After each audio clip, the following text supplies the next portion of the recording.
Oui, je suis un petit peu désolée de tout ce qui se passe, parce que c'est vrai que j'assiste pas toujours aux conseils municipaux. Vu ce qui se passe ce matin, je ne le regrette pas, parce que franchement... et puis arrêtez, s'il vous plaît, de lancer des images qui, dans l'époque où nous vivons aujourd'hui, ne sont pas les bienvenues, dans la dernière que vous avez dit. Et puis, Jacques vous donne la parole, Jacques Bompard vous donne la parole, il vous a donné des micros à tous. J'ai souvenir dans un temps pas si lointain où il y avait des élus de l'opposition avec qui on pouvait construire, qui posaient des questions pertinentes et qui n'étaient pas toujours dans l'attaque. Et je trouve que quand un discours et quand on fait des échanges qui sont polis et intelligents, on peut arriver à faire avancer les choses.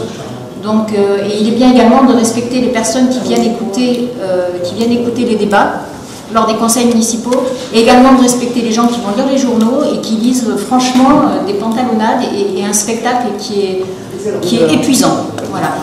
Ouais.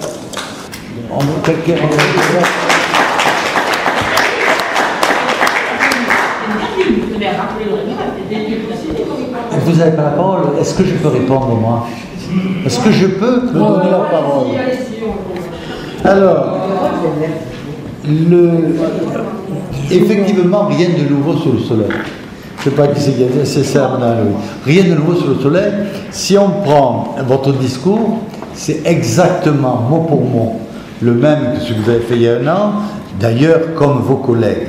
Alors, je vais quand même, très soliloquent, je vais répondre à ces questions parce que, en fin de compte, votre devoir c'est d'intervenir et moi c'est de vous répondre.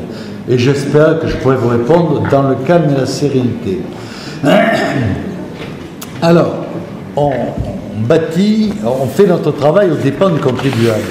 Je trouve cette affirmation un peu remarquable puisque nous avons le service financier à calculer, j'avais le papier là quelque part mais je l'ai paumé, à calculer quelles étaient les économies générées par nos diminutions de fiscalité et de 1995 à 2018. Et on ne parle que des 3 taxes locales des employeurs, on ne parle pas de la CFE. Sur les seules 3 taxes locales, on a économisé 43 millions d'euros. Payés par, on ne sait pas trop, mais il y a 13 000, je crois, foyers fiscaux, mais comme il y en a à peine la moitié qui payent, c'est 7 000 financeurs des finances locales qui ont économisé 43 millions d'euros. Je crois que ce n'est pas rien. La taxe d'habitation a diminué de 26,56%. La taxe foncière a diminué, bâtie, a diminué de 25,29%. Et la taxe foncière non bâtie a diminué de 22,52%. Ce qui fait que, alors que quand nous sommes arrivés, le montant des taxes était beaucoup plus élevé que la moyenne de la strate, aujourd'hui, nous sommes beaucoup plus bas que la moyenne de la strate. Il n'empêche que, effectivement, les diminutions des taux sont souvent compensées par l'augmentation des bases. Mais je rappelle que l'augmentation des bases est faite pour compenser l'érosion du pouvoir d'achat. Donc, en réalité, en franc constant, il y a toujours une diminution. Alors, on peut dire que c'est pas vrai, on peut dire que c'est normal, on peut dire que c'est pas bien, on peut dire ce qu'on veut. La réalité est que ce n'est pas rien de nouveau sous le soleil, ou bien plutôt si, c'est rien de nouveau sous le soleil de France, parce que partout ailleurs, les impôts augmentent au lieu de diminuer. Alors, c'est vrai que nous faisons autant de travail que l'on peut, mais que ces travaux sont souvent retardés par des études, elles sont obligatoires, et par des attentes, il faut faire des appels d'offres, ça prend du temps, c'est comme ça. Hein.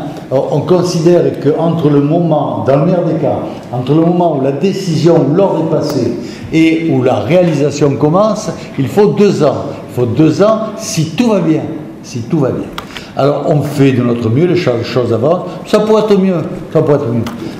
Par contre, si je regarde derrière moi, ça n'a jamais été mieux. Ça a toujours été beaucoup plus mal. Donc je me dis que certes, ça pourrait être mieux, mais que c'est pas si mal, messieurs, mesdames. Hein, c'est pas brillant ce que vous faites, mais c'est mieux que ce qui se faisait avant. Et c'est plutôt pas mal quand on regarde ce qui se fait ailleurs. Le parcours patrimonial. Le parcours patrimonial, c'est quelque chose qui évolue, hein, et qui se parfait. C'est mené par nos fonctionnaires. Est-ce qu'ils y travaillent? Est-ce que ça avance? Bon, notre chef des services dit que tout va bien, et il est content de lui, il est content de ses fonctionnaires. Donc, moi, qui suis quand même un petit peu leur patron, je ne peux qu'être satisfait de leur satisfaction, qui ne peut que me faire du bien. Surtout quand je vois les inquiétudes de l'opposition que j'ai failli partager pendant quelques secondes. Merci, monsieur le secrétaire général, de m'avoir rassuré. Alors, j'ai une petite inquiétude.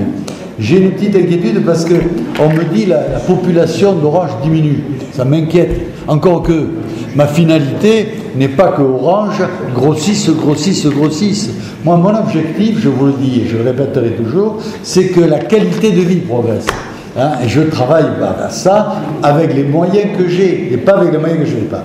Donc, j'apprends que cette année, il se crée 2 classes. Oui. Hein, c'est sûrement parce que le nombre d'enfants diminue et que le nombre d'orangeois diminue. Et il y a une absolue nécessité, semble-t-il, à ce qu'on fasse cette école dont les études sont lancées. Je sais que ça vous angoisse. L'occupation des écoles, si je peux vous couper, est à 98%. Les Comment? écoles d'Orange sont occupées à 98%. Alors les écoles de Centre d'Orange sont occupées à 98%, donc il nous reste encore 2% de gras. Il nous reste encore 2% de gras, si j'ose dire. Mais l'étude de l'école est lancée. Elle est lancée. Est-ce qu'elle est lancée avec nos architectes ou avec d'autres architectes? Alors elle est lancée avec nos architectes parce que nous avons embauché dans les 2 années qui viennent de passer 2 architectes. Ça fait peut-être beaucoup. Il y en a des comités techniques, des pilotages. Bon. Donc cela avance, l'école avance. Alors ensuite la plaine des sports. La plaine des sports, semble-t-il, m'a-t-on dit, a été lancée par un autre élu. Ben, j'en suis ravi, mais elle n'était pas faite. D'ailleurs, il faut que je vous dise, parce que vous ne le savez peut-être pas, mais des tas de voies que j'ai faites, des voies structurantes, elles étaient programmées par d'autres. Hein, et je pense que si je n'avais pas été élu, elles continueraient à être programmées et qu'elles seraient programmées encore pendant longtemps. Alors c'est vrai que nous ne méprisons pas le travail de mon prédécesseur, mais que nous préférons faire ce qui se fait que ce qui se rêve. Alors, il y a un plan provisoire pluriannuel d'investissement. Il est en page, je ne sais pas laquelle, hein, mais il y est, puisque je l'ai sous les yeux. Hein, 58. Et il y a un tas de choses qui sont prévues. Il vous faut lire, hein. Quand même, je peux faire beaucoup de choses pour vous, mais vous pouvez lire. Pour autres, on nous demande des recettes en face, alors que normalement, personne ne met. J'ai regardé d'autres collectivités, personne ne met. Alors, on me dit, notre service financier nous dit qu'on nous demande à nous de mettre des sommes en face, dont on les met bien volontiers, mais que dans les autres collectivités, il semble qu'on ne leur demande pas, et qu'ils ne le mettent pas. Qu'on prenne qui pourra, mais en tout cas, nous, on nous le demande, on le fait, et je crois qu'il faut en féliciter les services. Donc, en votre nom, hein, au lieu de critiquer les services, je les félicite. Ensuite, l'Interco, l'espace aquatique.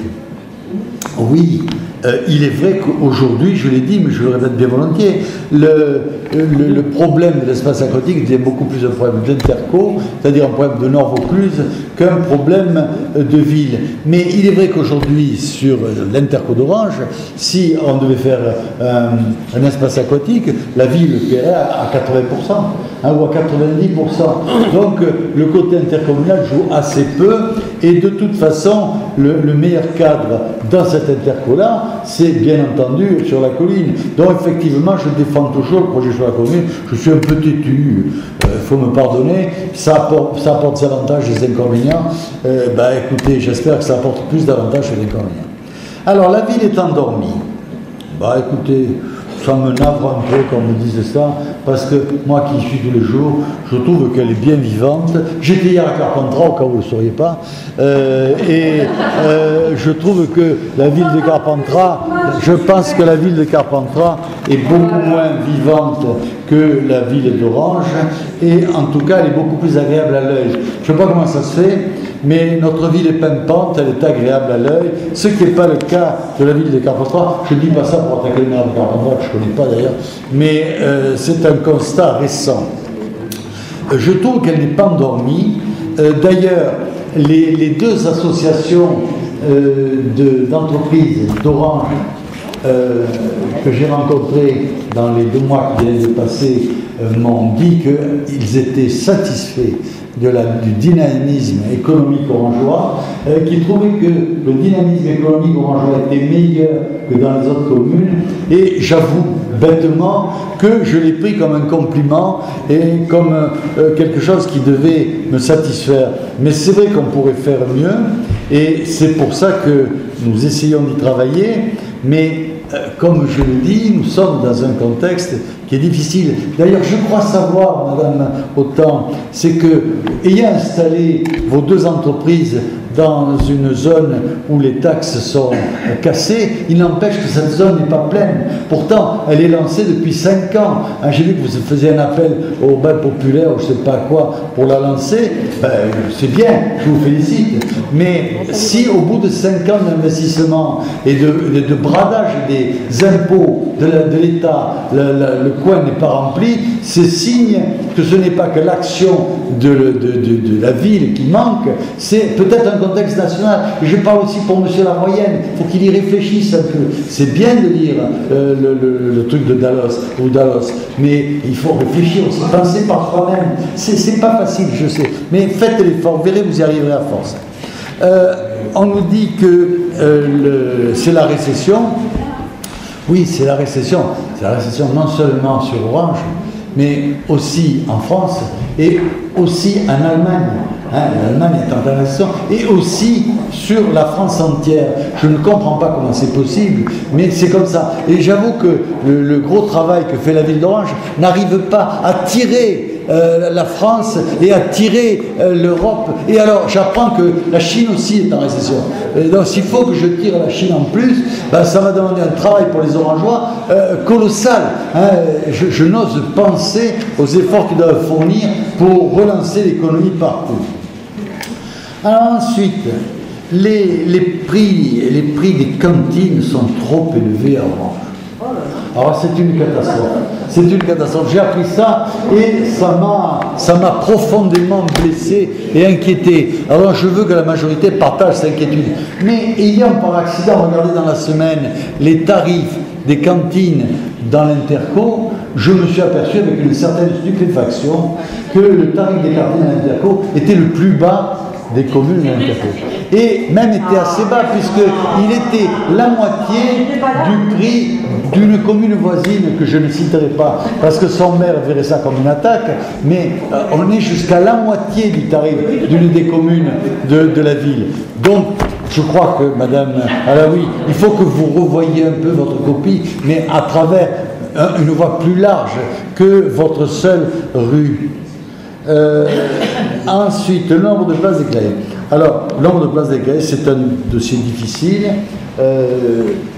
On fait ce qu'on peut. Je crois que...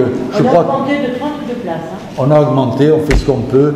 De toute façon, on ne peut pas satisfaire tout le monde, on le regrette, mais on fait de notre mieux. Et on aimerait, par contre, nous, la ville, que, compte tenu que quelquefois il manque des places, on puisse donner une priorité aux familles où les deux parents travaillent. Parce que ça nous paraît cohérent. Or, il semble que ce soit du racisme aveugle et que donc on n'en ait pas le droit. La ségrégation, ce qui est odieux, la ségrégation, c'est le plus terrible qu'il puisse y avoir dans le pays. Il n'y a rien de pire. Le viol, c'est la plaisanterie avec la ségrégation. Donc, au nom de la non-ségrégation, on est embêté parce que quelquefois on ne fait pas ce qu'on doit. La cuisine centrale. Ah, la cuisine centrale. Orange en a eu une cuisine centrale. C'était une cuisine centrale qui était portée par une scène municipale Si nous avons dû mettre fin à l'existence de cette cuisine centrale et de cette scène, c'est parce que la loi nous imposait de mettre les paix en concurrence. Or, quand la loi nous l'a imposé, bien sûr, on l'a fait, et les tarifs de la cuisine centrale d'Orange, de la scène d'Orange, étaient quelques 2 fois plus élevés que la concurrence. Alors, le cœur Fort-Marie, on a fermé cette cuisine centrale et on a fermé aussi la Seine, qui aurait pu nous servir pour d'autres choses, parce qu'elle nous coûtait et qu'elle a servi à rien à l'instant. Et le résultat, c'est que les parents d'élèves nous ont félicité de l'augmentation de qualité. Alors, qu'est-ce que l'on doit faire? Est-ce qu'on doit faire du nationalisme orangeois, avoir une cuisine centrale scolaire pour se dire on a une cuisine centrale scolaire et que les parents d'élèves nous disent oui mais la qualité baisse et ça coûte plus cher. Nous on est soucieux des lois françaises, il faut mettre en concurrence, on est soucieux de la qualité est améliorée. C'est vrai qu'on pourrait être plus royaliste que le roi, être plus patriote que les patriotes, être plus nationaliste que les nationalistes, mais on se contente dans le contexte des lois existantes de faire ce que l'on doit. Alors les transports en commun. Alors je réponds à quelque chose que je n'ai pas pu répondre tout à l'heure parce que vous m'empêchiez de parler, mais là peut-être que vous me laisserez parler puisque vous êtes revenu à de meilleurs sentiments. Nous avons été attaqués tout à l'heure de scandales, d'abus je ne sais pas de quoi, parce qu'on utilisait mal le transport scolaire, on l'utilisait sur les routes. Oui. Et c'est vrai que la loi nous autorisait pendant un moment à mettre l'argent du transport en commun sur les routes, parce qu'il se trouve que les cars usent les routes. Et donc il est normal que les usagers des routes municipales et ceux qui les abîment, ces routes municipales, participent à leur établissement. Mais la loi a changé, je crois. Et aujourd'hui, on ne peut plus participer aux routes. Mais par contre, si on fait un rond-point ou si on fait un tournant qui est strictement réservé aux cars, eh bien, à mon avis, on rentre dans le cadre de la loi qui est d'utiliser cet argent pour les transports en commun. Mais on verra si la loi ne nous permet pas, on ne fera pas. Alors là, j'ai fini, si j'ose dire, excusez-moi, Madame Alaoui. Alors, je passe à Monsieur Laroyenne. Monsieur Laroyenne est un passionné du Forum d'Alos. Alors, j'enseigne ce que c'est, parce que tout le monde ne sait pas ce que c'est le Forum d'Alos. Le Forum d'Alos, c'est la rencontre des milliardaires qui gouvernent le monde à Davos. C'est un club très fermé, le mondialiste. Ce sont ceux qui gouvernent le monde. Ils gouvernent le monde, c'est pas compliqué. Donc, il est intéressant de se rapporter à ce qu'ils disent. Ce qui serait encore plus intéressant, de pouvoir y participer. Mais là, on ne peut pas, c'est interdit. C'est strictement fermé. Et donc, on sait de ce qui s'en passe seulement à travers ce qu'ils nous en disent. Et vous me permettrez, moi, de dire que quand c'est si secret que ça, eh bien, ce qu'on nous en dit n'est pas forcément la vérité infuse. Par contre, il y a un certain nombre d'analyses que je partage totalement. Je partage totalement le fait que nous vivons dans une économie totalement artificielle, que nous sommes gouvernés par les banques, qui font effectivement beaucoup plus d'argent que ce qu'il faudrait, ce qui permet de faire des milliardaires à tour de bras, et ce qui permet de faire des pauvres de l'autre côté à tour de bras aussi. Mais ça, c'est organisé par le Forum d'Alos et par ceux qui sont aux ordres du Forum d'Alos. Et quand je dis ceux qui sont aux ordres du Forum d'Alos, je parle de l'Europe telle qu'elle est, pas telle qu'elle devrait être, mais telle qu'elle est. Je parle de toutes les structures supranationales qui sont des structures de destruction des équilibres passés pour l'établissement d'équilibres nouveaux. Et ces équilibres nouveaux, ils passent justement, quoi qu'en disent ces gens-là, par la surpopulation. Parce que c'est eux qui la créent, c'est eux qui demandent que les déplacements de population massifs qui se font actuellement, c'est-à-dire le grand remplacement, c'est eux qui organisent le grand remplacement. Et qui vous avez la parole. Est-ce que je vous ai donné la parole? D'autant que, normalement, vous devriez être d'accord avec moi en plus. Donc, je ne comprends pas. Mais il y a tellement de choses que je ne comprends pas. Donc, ces gens-là qui gouvernent dans la réalité le monde et qui oppriment les peuples fabriquent de l'argent à tour de bras, effectivement, et manipulent ainsi notre économie, nos populations, notre civilisation, ce qui est tout à fait dramatique. Et c'est eux qui fabriquent les déséquilibres écologiques qu'ils dénoncent par ailleurs. Comme il est remarquable de voir les revues écologistes, qu'elles soient financées par les pollueurs. Ça inquiète personne. Mais les grandes entreprises polluantes sont celles qui financent les journaux écologiques. Il doit y avoir des raisons sûrement. Donc, je suis très inquiet comme vous sur l'évolution de la planète et je considère que 7 milliards d'habitants c'est déjà catastrophique et de le passer à 14 pour les années 2030 comme c'est prévu par ces gens-là est encore plus inquiétant. Mais par contre, alors je vous le confesse, je ne vois pas ce que je peux faire au niveau orangeois, hormis les combattre politiquement ce que je fais, pour empêcher cela. Je ne vois pas, je ne vois pas.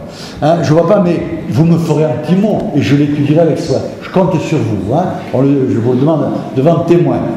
Donc, l'évolution mondiale, pour moi, est catastrophique et dramatique et elle est faite, je pense, personnellement, qu'elle est faite pour détruire la civilisation occidentale. Parce que la civilisation occidentale, c'est une civilisation qui essaye d'élever l'homme, alors que ces gens-là essayent de le rabaisser, de le niveler. Et donc, dans ce contexte de volonté de nivellement, la civilisation occidentale est un handicap considérable contre lequel, en échange de quoi, ils essaient de la détruire. Bon, alors, l'appauvrissement. J'ai répondu des tas de fois.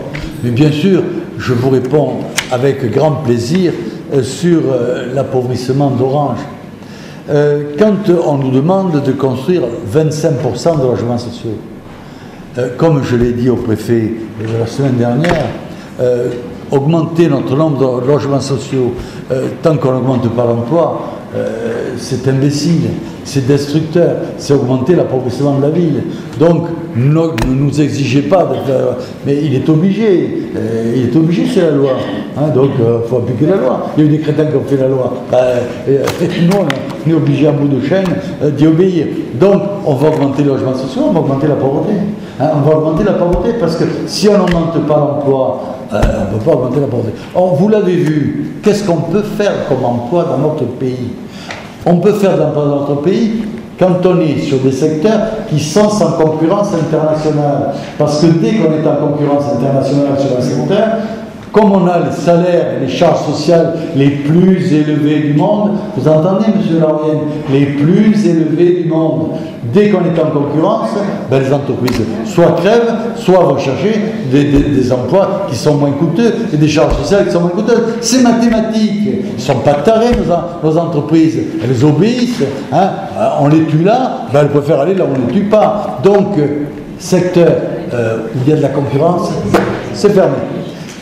Alors, est-ce qu'il reste des secteurs sans concurrence? Bah oui, il en reste. Chaque fois qu'on a un petit génie qui a une idée originale, il crée un secteur et il va créer de la richesse parce que, étant sans concurrence, le coût des salaires importe peu, il n'y a pas de concurrence.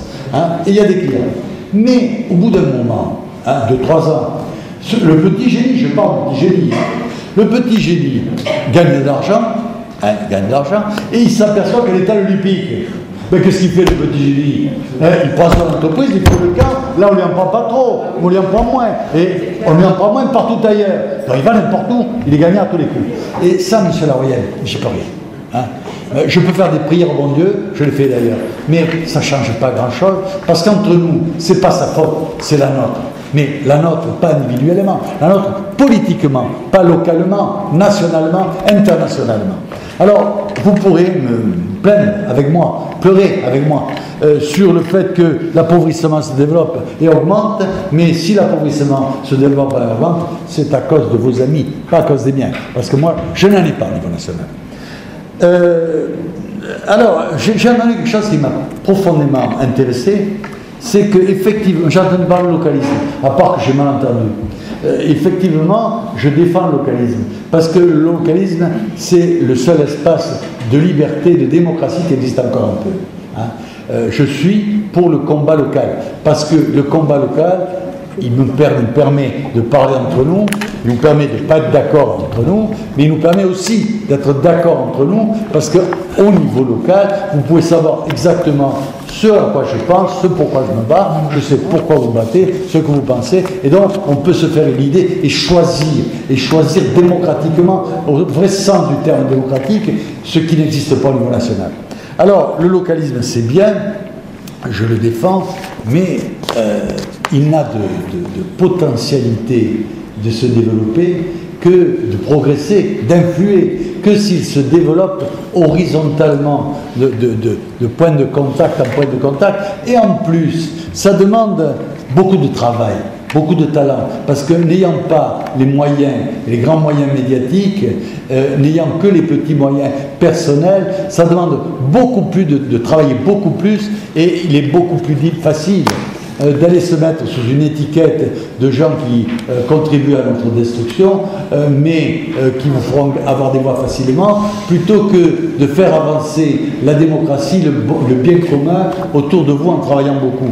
Donc je vous invite à venir avec nous travailler beaucoup pour que les choses changent. Parce qu'en dehors de là, hélas, ma conviction c'est qu'il n'y a pas de salut.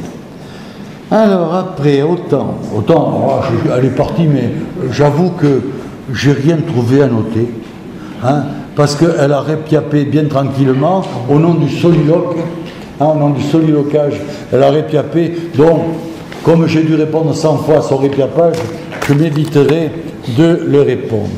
Et comme ce n'est pas encore midi, vous pouvez poser votre question. On part. C'était le dernier point. Là, c'est sûr, il faut voter. Il faut voter. Alors, qui est contre? Qui s'abstient? Qui est pour le dossier est adopté? Je vous remercie. Oui. Oui, eh bien, la parole est à Marcel. J'adhère à tout ce qui a été dit par M. le maire et par Marie-France Leroy à 200%. Ça fait 5 ans que vous m'avez confié cette délégation et à laquelle je me suis vouée avec beaucoup de passion, avec le service et ainsi que mes collègues adjoints. Je tiens à dire ici, pour éviter tout quiproquo, que jamais, monsieur le maire m'a dit quoi que ce soit, ou va influencer, ou va refuser quoi que ce soit. Voilà. Donc c'est très net, hein, monsieur le maire, ne dirige pas comme vous avez l'air de dire que nous sommes des guignols, des marionnettes, qu'on reste la main systématiquement. Si on lève la main systématiquement, c'est qu'on est d'accord avec les propositions de monsieur le maire. Voilà. C'est tout ce que j'avais à dire, et je répète bien, jamais, monsieur le maire m'a interdit de faire ou de dire quoi que ce soit. Merci Marcel.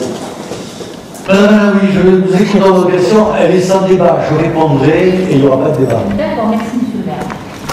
Donc je ne vais pas revenir sur l'injonction de la Chambre régionale des comptes qui vous demande de dépenser les Alors, si vous commencez, je vais vous l'arrêtez. Soit vous posez votre question. Ça fait partie de la question. Donc, injonction à dépenser les 25-26 millions d'excédents budgétaires, et encore on aura le chiffre exact quand nous aurons le compte administratif 2018. Cet argent qui appartient aux Orangeois et qui est détourné du circuit économique local. Cela représente environ 1 500 € par foyer.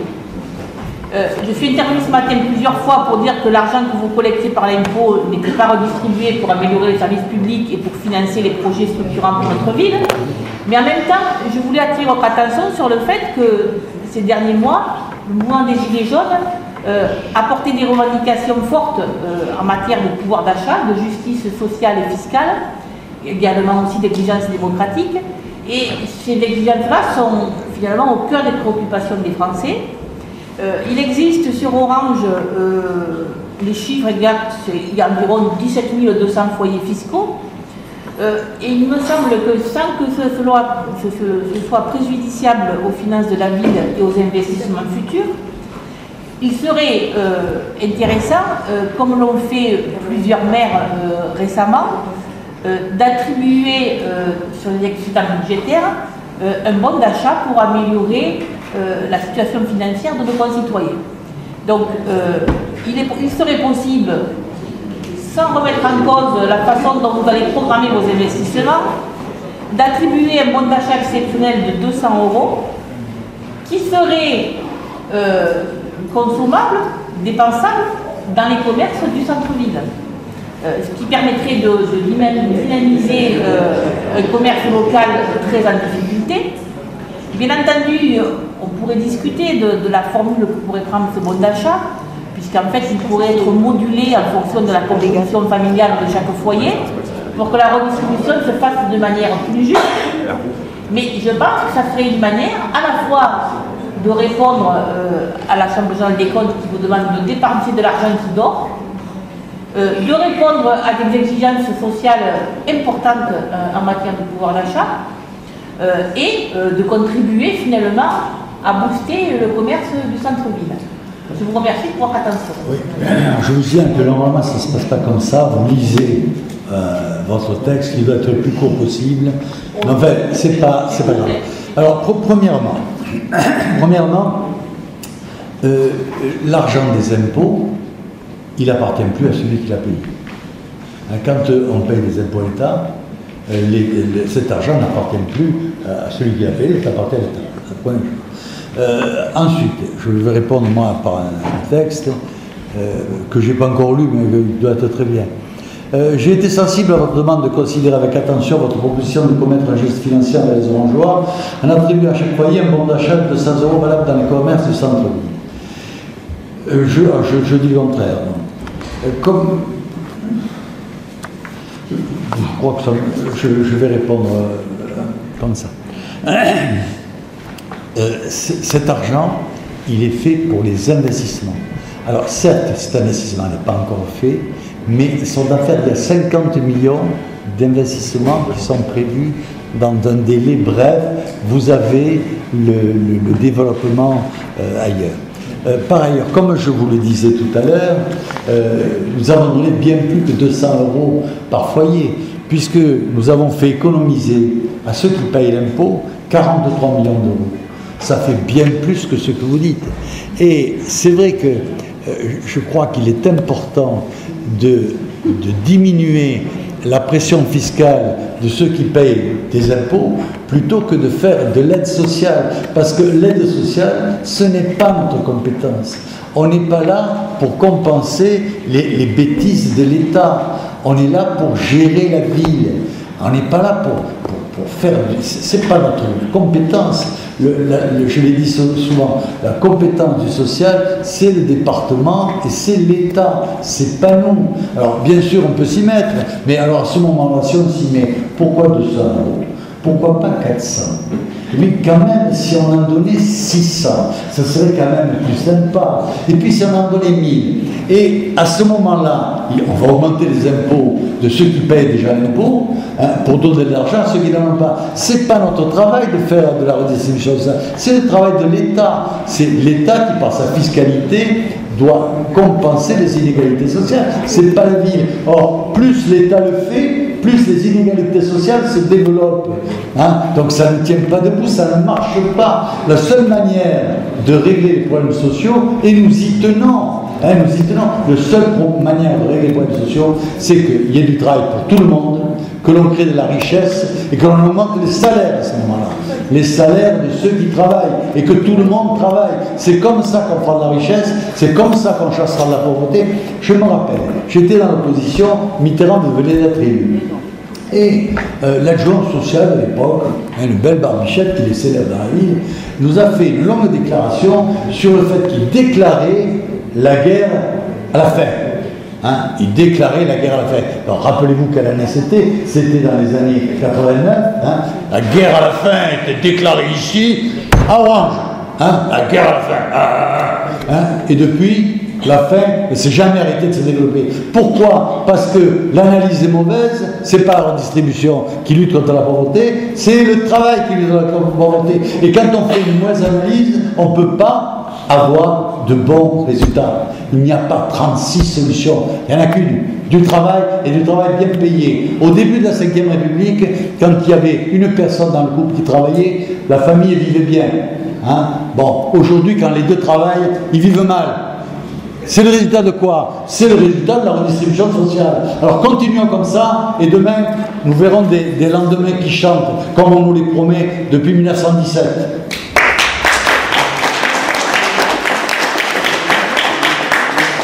Séance élevée.